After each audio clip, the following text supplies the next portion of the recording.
thousands upon thousands of replete institutions and organizations devoted to universe training and spirit culture, wherein the pilgrims of time are re-educated and re-examined preparatory to their long flight to Avona.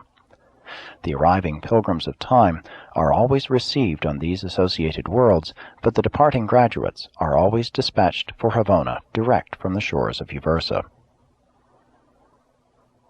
Uversa is the spiritual and administrative headquarters for approximately 1 trillion inhabited or inhabitable worlds. The glory, grandeur, and perfection of the Orvantan capital surpasses any of the wonders of the time-space creations. If all the projected local universes and their component parts were established, there would be slightly less than 500 billion architectural worlds in the 7 superuniverses. 8. Energy control and regulation. The headquarters spheres of the superuniverses are so constructed that they are able to function as efficient power-energy regulators for their various sectors, serving as focal points for the directionization of energy to their component local universes. They exert a powerful influence over the balance and control of the physical energies circulating through organized space. Further regulative functions are performed by the superuniverse power centers and physical controllers, living and semi-living intelligent entities constituted for this express purpose. These power centers and controllers are difficult of understanding. The lower orders are not volitional. They do not possess will. They do not choose. Their functions are very intelligent, but apparently automatic and inherent in their highly specialized organization. The power centers and physical controllers of the superuniverses assume direction and partial control of the 30 energy systems which comprise the Gravita domain. The physical energy circuits administered by the power centers of Uversa require a little over 968 million years to complete the encirclement of the superuniverse. Evolving energy has substance. It has weight, although weight is always relative, depending on revolutionary velocity, mass, and anti-gravity.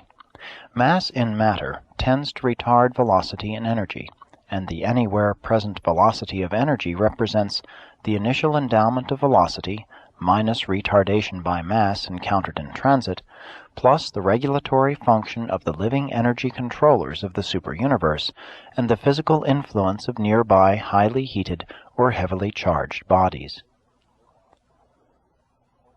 The universal plan for the maintenance of equilibrium between matter and energy necessitates the everlasting making and unmaking of the lesser material units.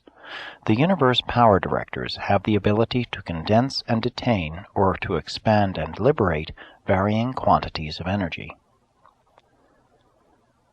Given a sufficient duration of retarding influence, gravity would eventually convert all energy into matter, were it not for 2 factors. First, because of the anti-gravity influences of the energy controllers, and second, because organized matter tends to disintegrate under certain conditions found in very hot stars and under certain peculiar conditions in space near highly energized cold bodies of condensed matter.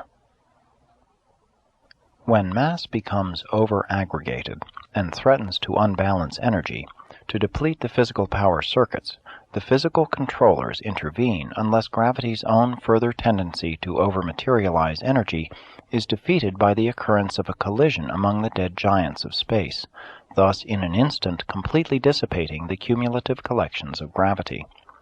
In these collisional episodes, enormous masses of matter are suddenly converted into the rarest form of energy, and the struggle for universal equilibrium is begun anew. Eventually, the larger physical systems become stabilized, become physically settled, and are swung into the balanced and established circuits of the superuniverses.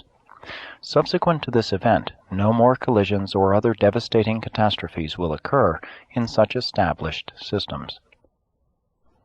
During the times of plus energy, there are power disturbances and heat fluctuations accompanied by electrical manifestations. During times of minus energy, there are increased tendencies for matter to aggregate, condense, and to get out of control in the more delicately balanced circuits, with resultant tidal or collisional adjustments, which quickly restore the balance between circulating energy and more literally stabilized matter. To forecast and otherwise to understand such likely behavior of the blazing suns and the dark islands of space is one of the tasks of the celestial star observers. We are able to recognize most of the laws governing universe equilibrium and to predict much pertaining to universe stability. Practically, our forecasts are reliable, but we are always confronted by certain forces which are not wholly amenable to the laws of energy control and matter behavior known to us.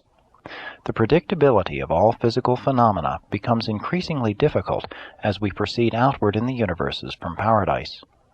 As we pass beyond the borders of the personal administration of the paradise rulers, we are confronted with increasing inability to reckon in accordance with the standards established and the experience acquired in connection with observations having exclusively to do with the physical phenomena of the nearby astronomic systems.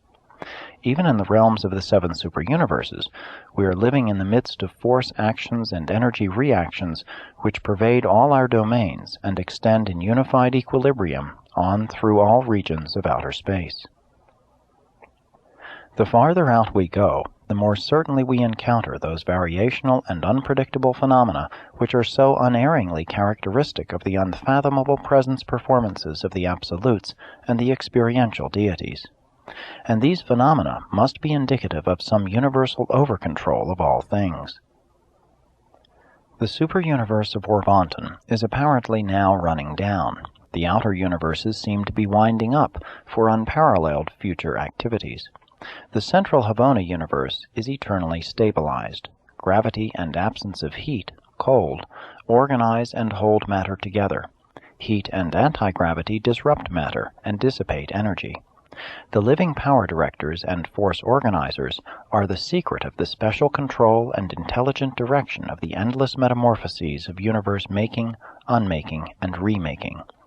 Nebulae may disperse, suns burn out, systems vanish, and planets perish, but the universes do not run down.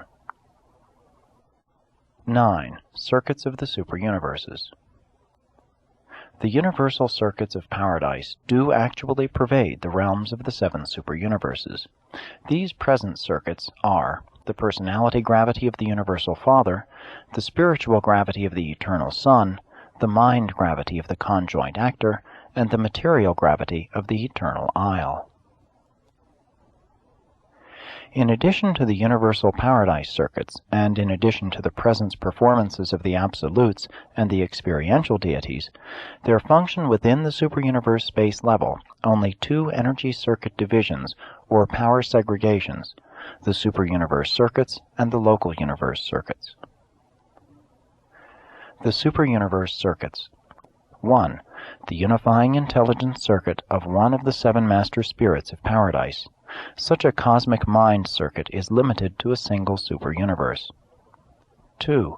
The reflective service circuit of the seven reflective spirits in each superuniverse. 3. The secret circuits of the mystery monitors, in some manner interassociated and routed by Divinington to the universal Father on paradise.